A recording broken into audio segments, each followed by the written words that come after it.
నిరీక్షణకర్తకు దేవుడు విశ్వాసము ద్వారా, దేవుని విశ్వాసం ద్వారా మనం ఏమి పొందుకోవాలి అనిచ్చే ఒక గొప్ప ఆశీర్వాదం ఏమిటో లేఖనాల్లోకి వెళ్ళి మనం చూద్దాం. అపోస్తుడైన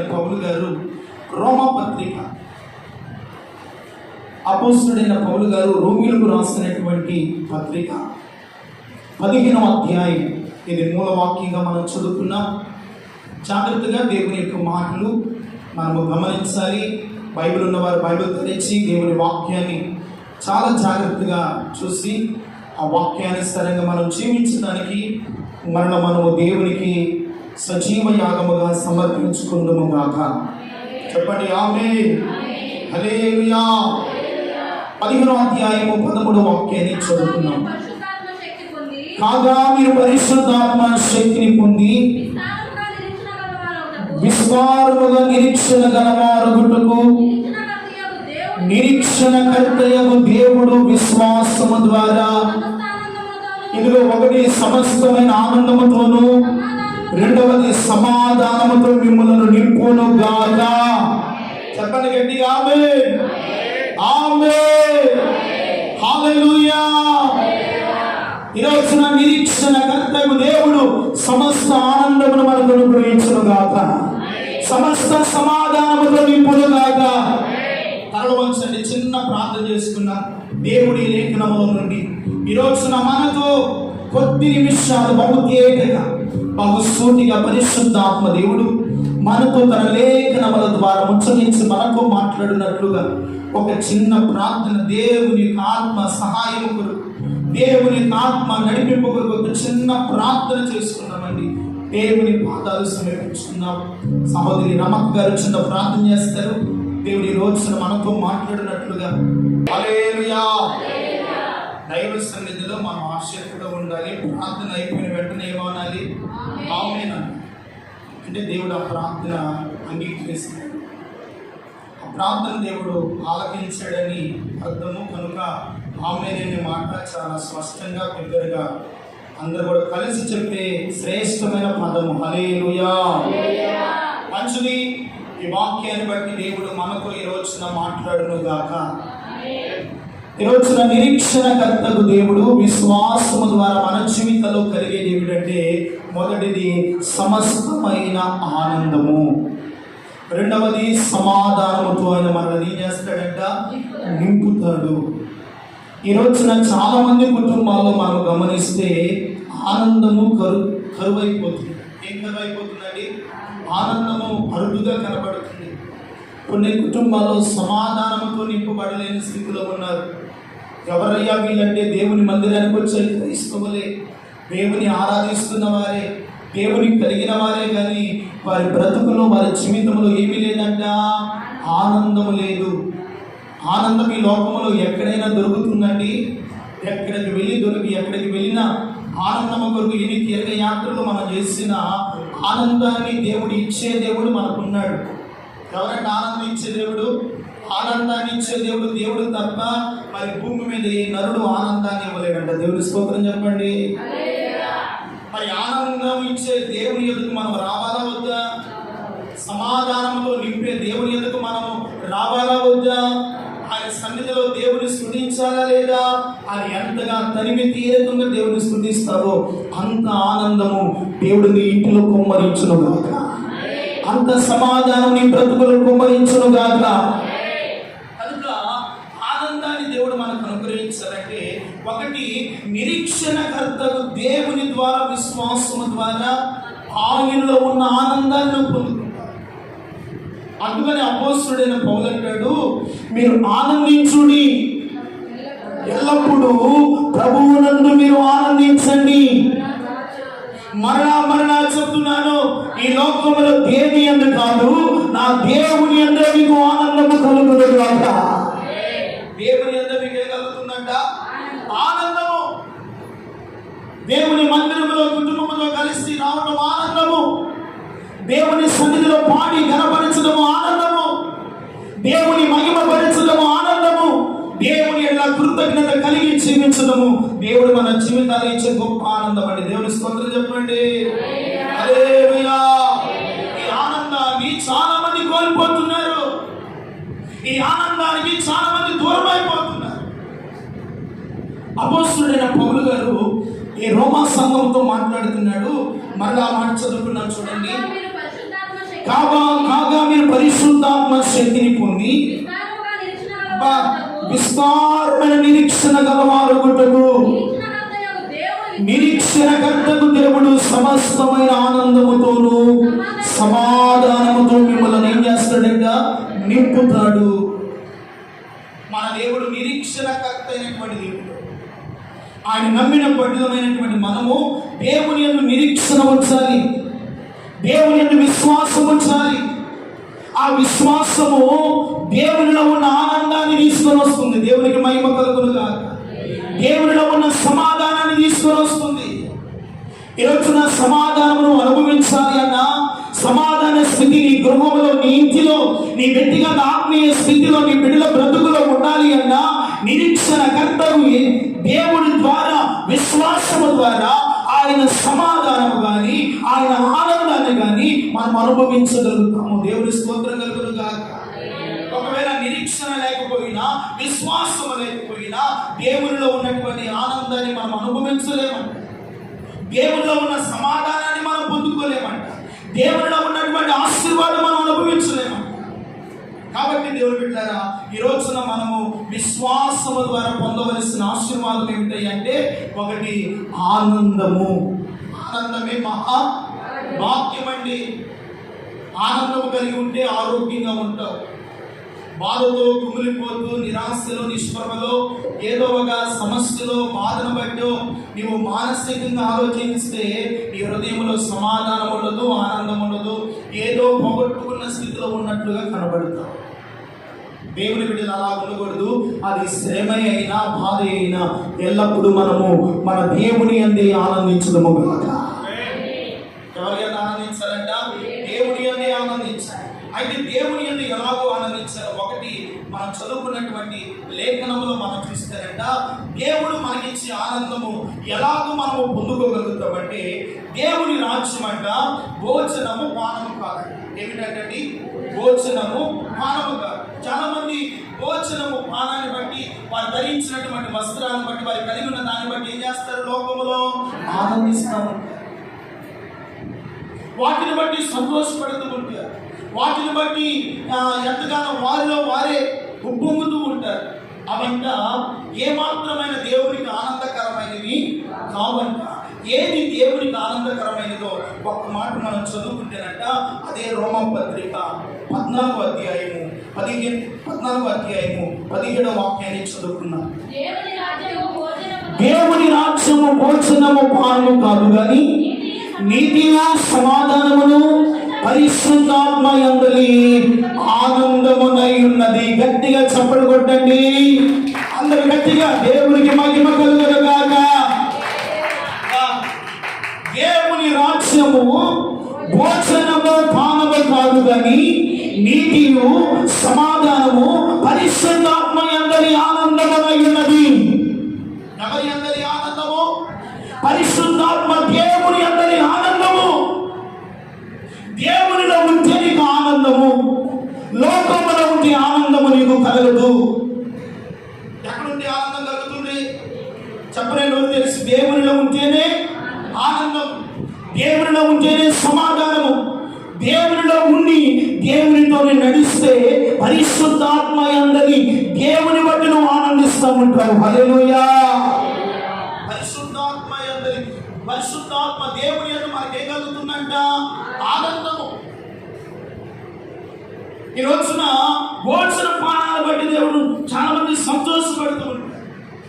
భోజన పానాలు చాలా మంది ప్రేమించేవారు ఉంటారు, వస్త్రాన్ని ప్రేమించేవారు ఉంటారు, వాటిని బట్టి ఆనందించేవారుగా ఉంటారు.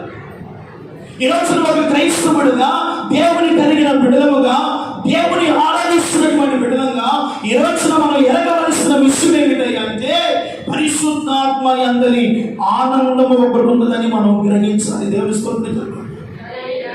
భోజనము పానము కాదు కానీ నీతియు సమాధానము పరిశుద్ధాత్మ యందలి. ఈ విషయంలోనే చదువుకున్న మూల వాక్యానికి వచ్చిన విషయాలన్నీ కూడా వచ్చేసి వచ్చిన ఒకటి నీతియు సమాధానముతో కూడినది పరిశుద్ధాత్మ యందలి ఆనందం. దేవునిలో ఉంటేనంట ఆనందం వస్తుందండి.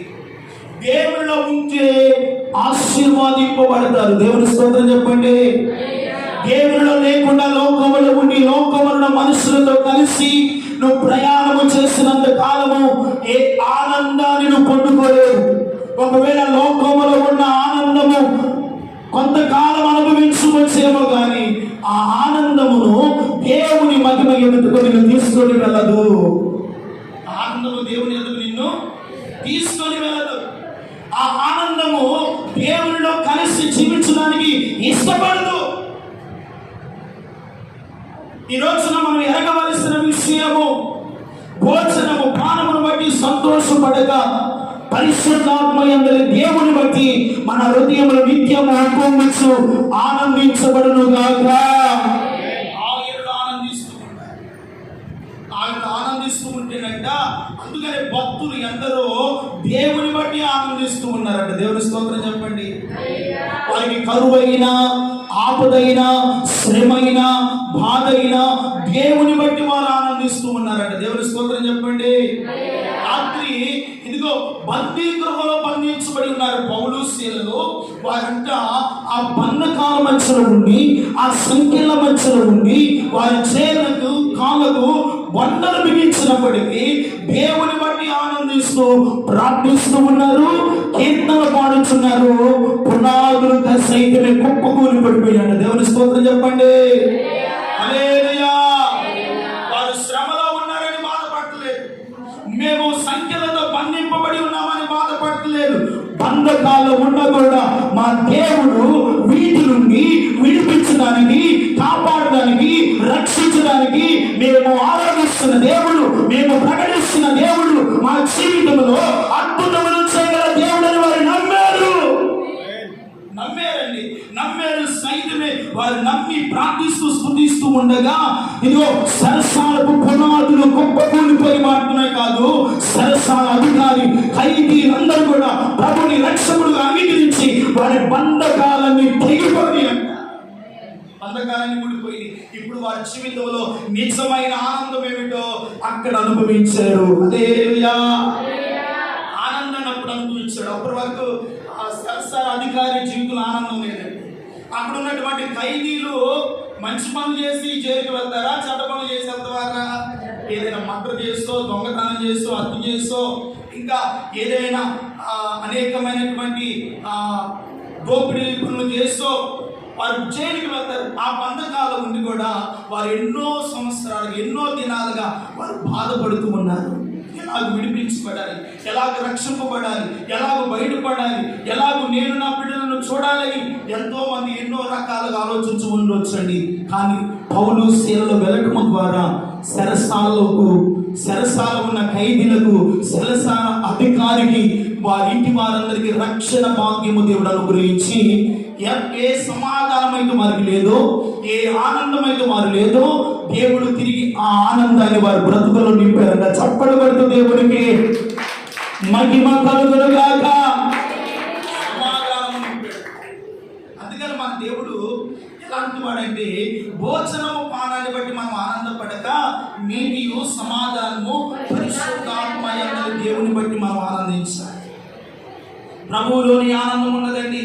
ఈ లోకములో ఏది సంపాదించినా, ఏది మనము కలిగి ఉన్నా అది భూ సంబంధమైనదే. వాటి ద్వారా ఏదో కొంత ఆనందపడతామేమో కానీ యుగ యుగాలను ఆనందించవలసింది నీ కొరకు ప్రాణం పెట్టిన దేవునిలోనే మీరు ఆనందించుదురు గాక. ఆయనలో ఉన్న ఆనందము మీ గృహములో ఉండును గాక. ఆయనలో ఉన్న సమాధానము మీ గృహములో ఉండును గాక. మీ గృహాల్లో ఆయన సమాధానం ఉంటే కుటుంబంలో ఏ గొడవలు ఉండవండి, కుటుంబాల్లో ఏ అలచడం ఉండదండి, కుటుంబాల్లో ఏ శోధన ఉండదండి. క్రీస్తు సర్వశక్తి కలిగిన దేవుని ఆత్మ మిమ్మల్ని సమాధానంతో ఐక్యపరచునుగాక. ఏం చేస్తాడంట? ఐక్యపరచు ఆత్మ దేవునిలోనే ఉంది. ఎక్కడ ఉందంట? దేవునిలోనే ఉంది. అందుకని పరిశుద్ధాత్మ దేవుని అందరూ మనం ఏం చేయాలంట? ఆనందిస్తూ ఉండాలి. హల్లెలూయా. అందుకని ఎల్లప్పుడూ మీరు ప్రభువునందు, మరలా చెప్తున్న ప్రభువునందే మీరు ఆనందించండి. మీ సహనమును సకల జనులకు తెలియచేయుడి.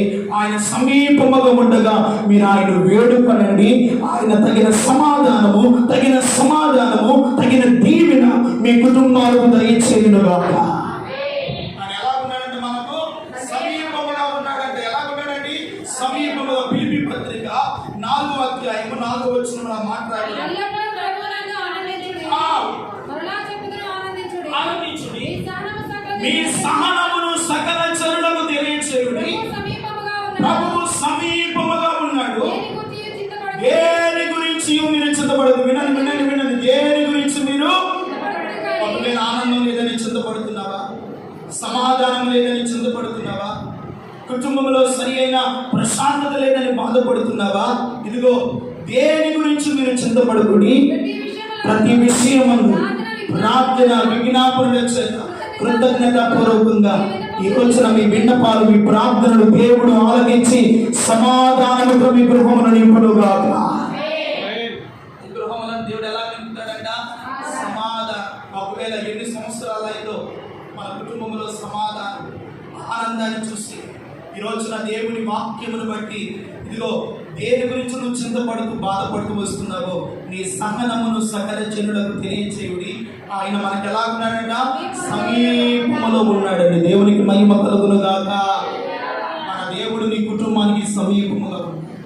నువ్వు ప్రార్థన చేస్తే నా కుమారుడా, నా కుమార్తె ఇదిగో నీ ప్రక్కనే ఉన్నానని దేవుడు సెలవిస్తున్నాడు. హల్లెలూయా. ఈ సహనమును సకల జనులకు తెలియచేయుడి. ఆయన సమీపములో ఉండగా మీరు ఆయన వేడుకున్నట్టు ఉండగాని, ఆయనకు ప్రార్థన చేస్తూ ఉండగాని ఒక చర్మ సత్యము కానీ సమాధానముతో ఈ రోజున మన కుటుంబాలను, మన బిడ్డలను, మన కలిగిన సమస్తమును దేవుడు సమాధానమని ఆశీర్వాదముతో నింపునుగాక. రెండవ పాయింట్ మనం చూద్దాం. మీ విశ్వాసము మనుషుల జ్ఞానముని చేసుకోకూడదు, ఆధారం చేసుకోకుండా దేవుని శక్తి మీదనే మీరు ఆధారపడుతున్నారు. దేవుని మీద ఆధారపడాలంట, దేవుని శక్తి మీదనే. కొరింథీ రాసినటువంటి మొదటి పత్రిక 2వ అధ్యాయం 4వ వచనం. మీ విశ్వాసము మనుషుల జ్ఞానమును ఆధారము చేసుకునగా దేవుని శక్తిని ఆధారము చేసుకొని ఉండవలెను. దేవునికి మహిమ కలుగునుగాక. మీ విశ్వాసం అంట మనుషుల జ్ఞానము ఏం చేసుకోకూడదు.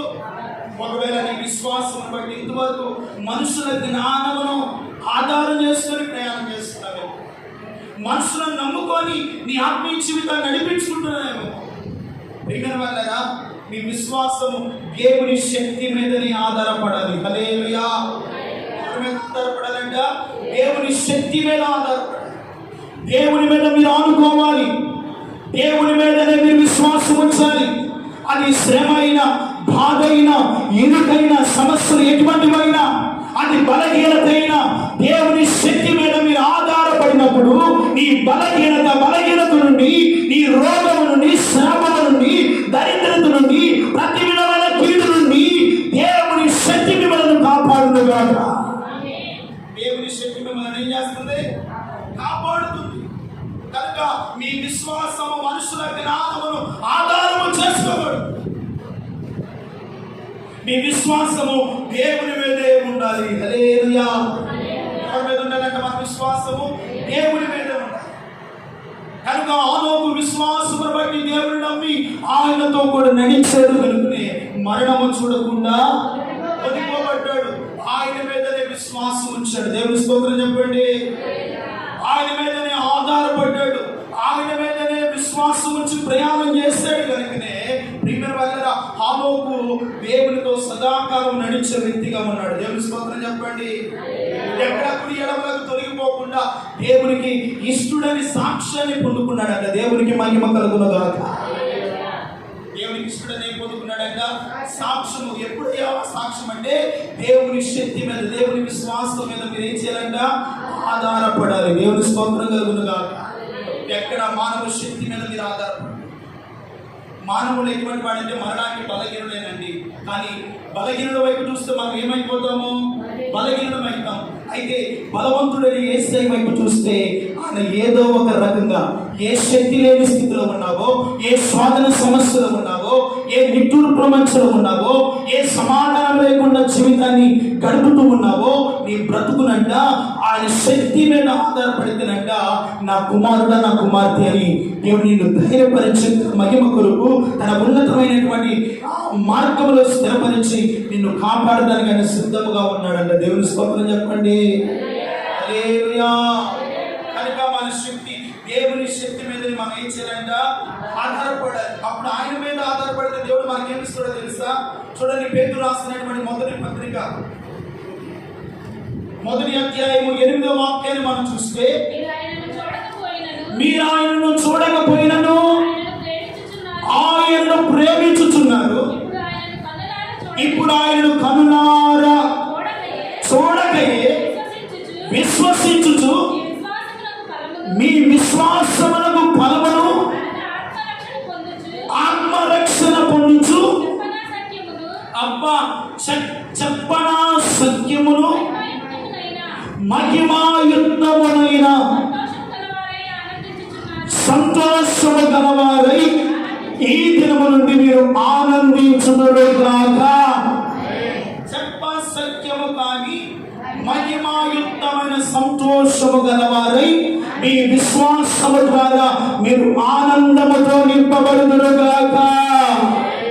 ఎప్పుడయ్యా అంటే దేవుని శక్తి మీద ఏం చేయాలి? ఆధారపడాలి. బైబిల్ గ్రంథంలో ఏలియా దేవుని శక్తి మీద ఆధారపడ్డాడు. ఎవరి మీద ఆధారపడ్డాడు అంటే దేవుని శక్తి మీద ఆధారపడ్డాడు. కనుకనే ఇదిగో ఏలియా ఇశ్రాయేలు దేవుని పక్షమున ఒక్కడే నిలబడ్డాడు. ఆహాబు పక్షమున 450 మంది ప్రవక్తలు ఉన్నారు. దేవుని శక్తి మీద ఏలియా ఆధారపడ్డాడు. దేవుని స్తోత్రం కలుగును గాక. మిగతా వారందరూ మానవుల శక్తి మీద, మానవుల చేతితో చేయబడిన బొమ్మ మీద ఏం చేయబడ్డారు? ఆధారపడ్డారు. కానీ ఏలియా మాత్రము ఏ దేవుని నమ్మాడు, ఏ దేవుని విశ్వసించాడు, ఏ దేవునితో కలిసి ప్రయాణం చేస్తున్నాడు, ఏ దేవుడు అసాధ్యమైన స్వసాధ్యము చేయగలడు, ఆ దేవుని శక్తి మీద ఆధారపడ్డాడు. కనుక ఆకాశం నుండి అగ్నిని కురిపించాడు. ఆకాశం నుండి ఏం కురిపించాడు? అగ్నిని కురిపించడానికి గల కారణము శక్తి ఎక్కడయ్యా అంటే ఏలియా దేవుని మీద ఆధారపడ్డాడు. ఆధారపడ్డాడు దేవుని మీద. నీవు దేవుని మీద ఆధారపడినంత కాలము నీ జీవితంలో ఉన్న ప్రతి సమస్యలని నా దేవుడు తొలగించును గాక. దేవుని శక్తి మీద ఆధారపడకుండా ఒకవేళ లోకం మీద, మనుషుల మీద, ఈ లోక సంబంధమైన వాటి మీద నువ్వు ఆధారపడినంత కాలము దేవుని ఆశీర్వాదమును చూడలేవు. ఈ రోజు నుండి మన విశ్వాసము దేవుని మీదనే ఆధారపడును గాక. మన విశ్వాసం ఎవరి మీద ఉన్నదంట? దేవుని మీదనే ఆధారపడదు. ఏలియా దేవుని మీదే ఆధారపడ్డాడండి. కనుకనే కరువులో కూడా ఏలియా పోషించబడ్డాడు. కరువులో కూడా కాపోలము ద్వారా దీవించబడ్డాడు.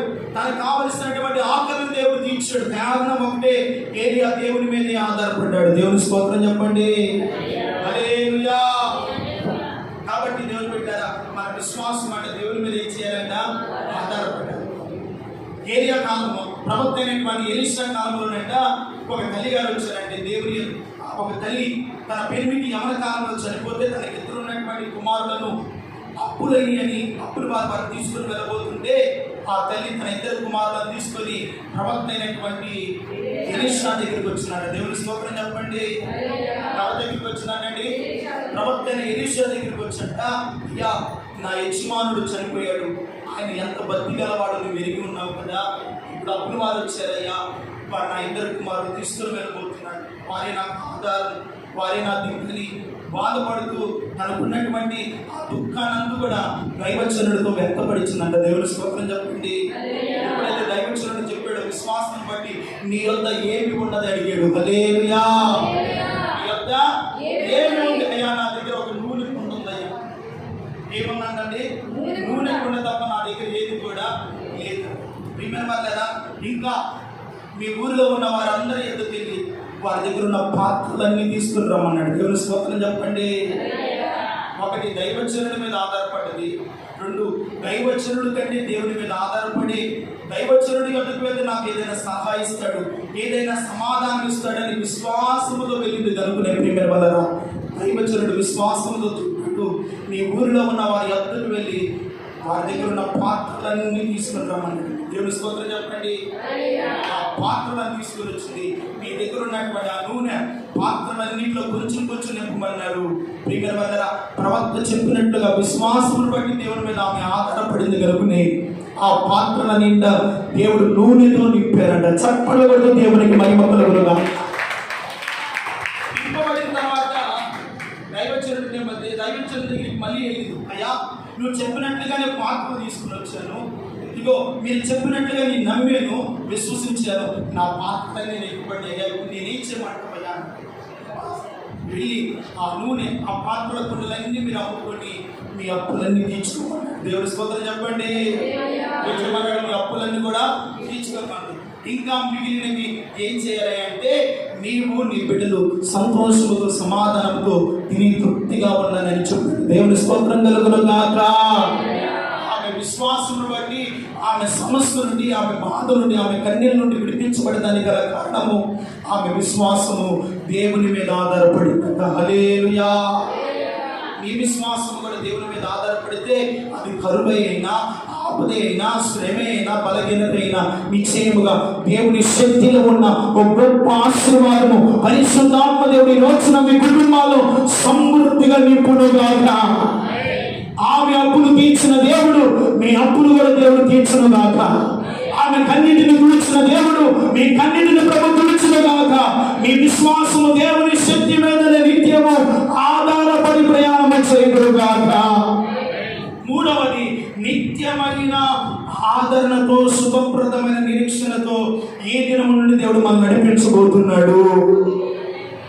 చూడండి, చదువుకున్న యెసలోనికి రాసినటువంటి 2వ పత్రిక 2వ అధ్యాయము 16-17 వచనాలు చదువుకున్నాం.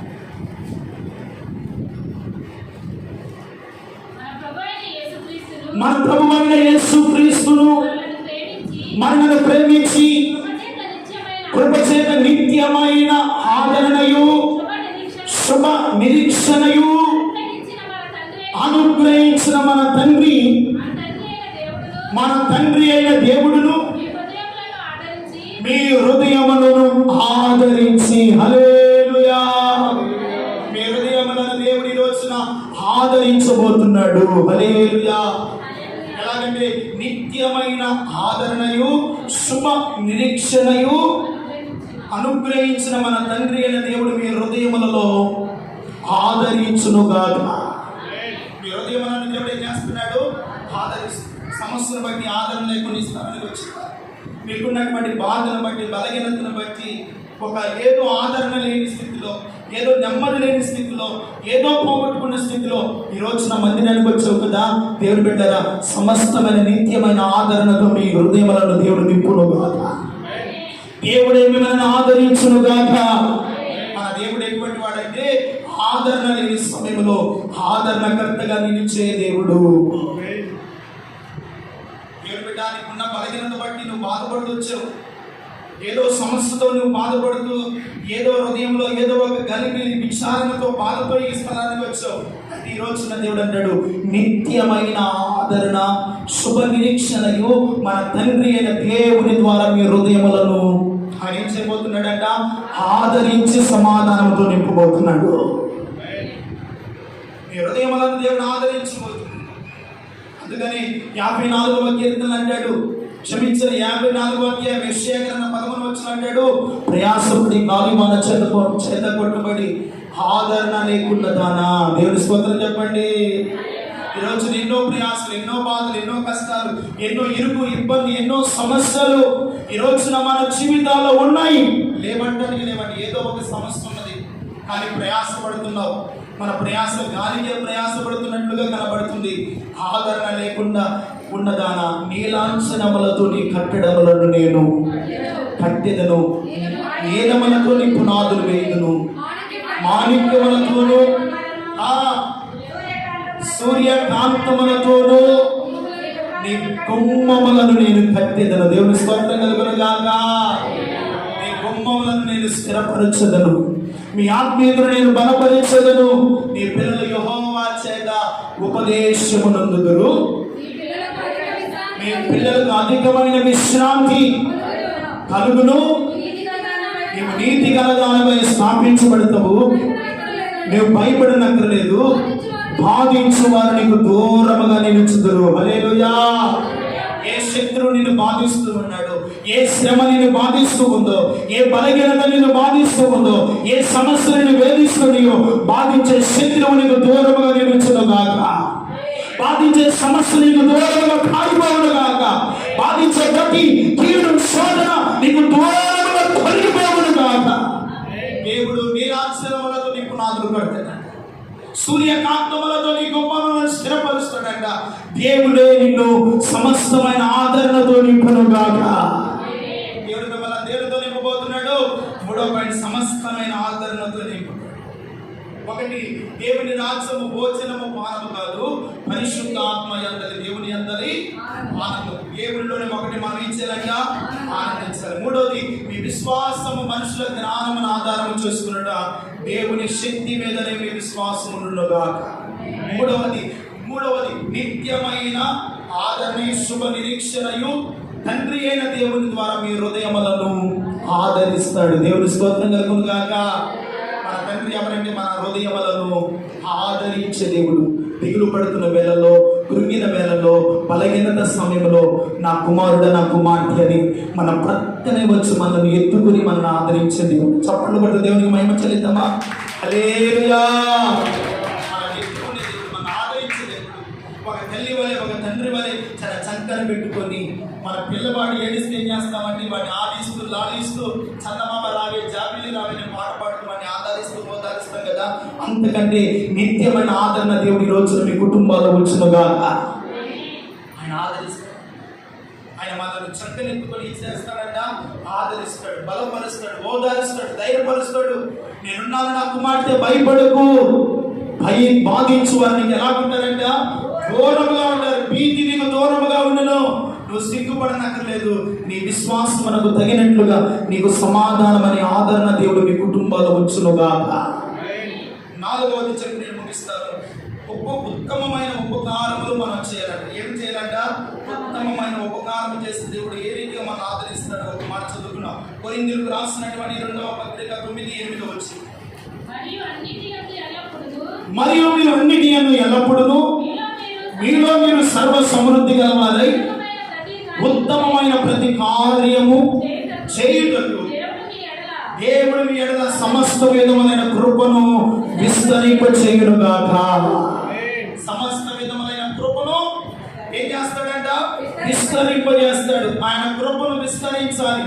ఆయన సర్వ సమృద్ధిని విస్తరింపచేయాలి అంటే ఉత్తమమైన కార్యాలు మనము చేయడముగాక. ఉత్తమమైన కార్యం అంటే మంచి కార్యాలు చేయాలి. అంటే మంచిగా దేవుని సన్నిధికి రావాలి. మంచి దేవుడైన ప్రభుని ఆరాధించాలి. మంచిది ఏదైనా ఉన్నదయ్యా అంటే దేవుని ఆరాధించడమే మంచి భాగ్యము. అవునా కదా? ఈ లోకంలో మంచిది ఏదైనా ఉన్నాయంటే దేవుని కలిగి ఉండడం మంచిది, దేవుని ఆరాధించడం మంచిది, దేవుని స్తుతించడం మంచిది, దేవునికి మనం కలిగిన దాంట్లో ఇవ్వటము మంచిది. అది ఉత్తమమైన కార్యము. అలా నువ్వు చేసినప్పుడంట సమస్త విధములైన కృపను మీ కుటుంబాల ఎడల గాని, మీ బిడ్డల ఎడల గాని, మన సంఘము ఎడల గాని కృపను విస్తరింపచేయునుగాక. సమస్త విధములైన కృప. ఎటువంటి కృప అంటే సమస్త విధములైన కృప, సమస్త విధములైన ఆశీర్వాదము ఈ రోజున దేవుడు మీకు అనుగ్రహించునుగాక. ప్రతి కార్యము, ఉత్తమమైన ప్రతి కార్యము. ఎవరైనా బాధలో ఉన్నారా? వారిని పరామర్శిద్దాం, పలకరిద్దాం, ధైర్యపరుద్దాం. వారి వరకు మనం ఇచ్చేయండి. సాధ్యమైతే ఉత్తమమైనది ప్రార్థన చేద్దాం. హల్లెలూయా. ఏం చేయాలంటే వారి వరకు ప్రార్థన చేయండి. ఒకవేళ వారు ఆపదలో ఉన్నారా? మీకు కలిగినదే సహాయం చేయి. ఆ ఉత్తమమైన కార్యాన్ని బట్టి నీ ఎడల దేవుడు కృపను విస్తరింపచేయునుగాక.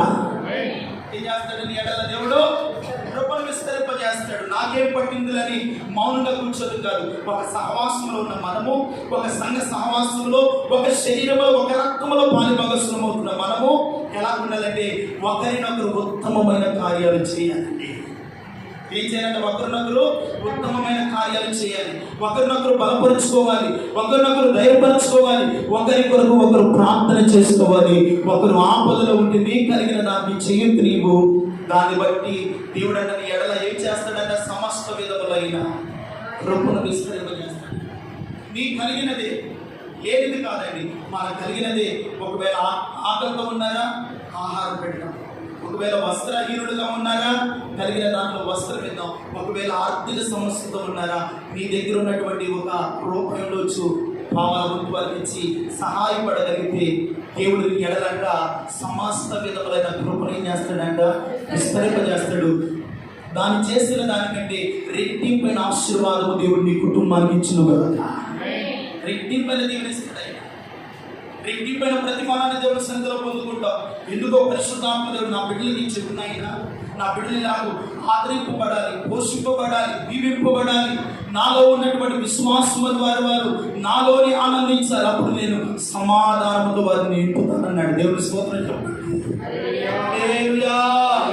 అందుకని మూలవాక్యాన్ని చదువుకున్నాం కాగా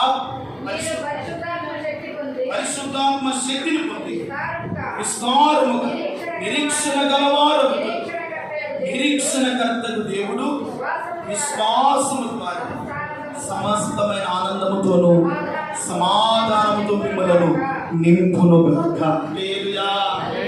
ఆనందముతోను సమస్తమైన సమాధానముతో నింపునుగాక. ఒకవేళ ఇంతకాలము సమాధానం లేదా, ఈ రోజు నుండి మీ కుటుంబాల దేవుడు సమాధానము కలిగిన ఆత్మను ఏలుబడి చేయించునుగాక. ఆనందము కలిగిన ఆత్మ ఏలుబడి చేయునుగాక. ఏ గొడవ సమస్యలు తీసుకొని వస్తున్న ప్రతి దురాత్మ శక్తుల ఆ ఆత్మలను దేవుడు పాతాళములో బంధించబడునుగాక. దేవుని ఆత్మ మిమ్మల్ని ఆదరించి సమాధానముతో నడిపించునుగాక. మన దేవుడు సమస్తమైన ఆదరణ మనకు అనుగ్రహించాలని, ప్రియమైన ఆదరణ కలిగిన దేవుడి లోకానికి వచ్చి మనందరి కొరకు తన కల్వరి శిలువలో తన ప్రాణాన్ని ఇచ్చాడని దేవుని స్తోత్రం చెప్పండి. ఆయన మనందరి ఎడల సమస్తమైన మనుషులందరి ఎడల ఏం చేశాడు? ఉత్తమమైన కార్యం చేశాడు.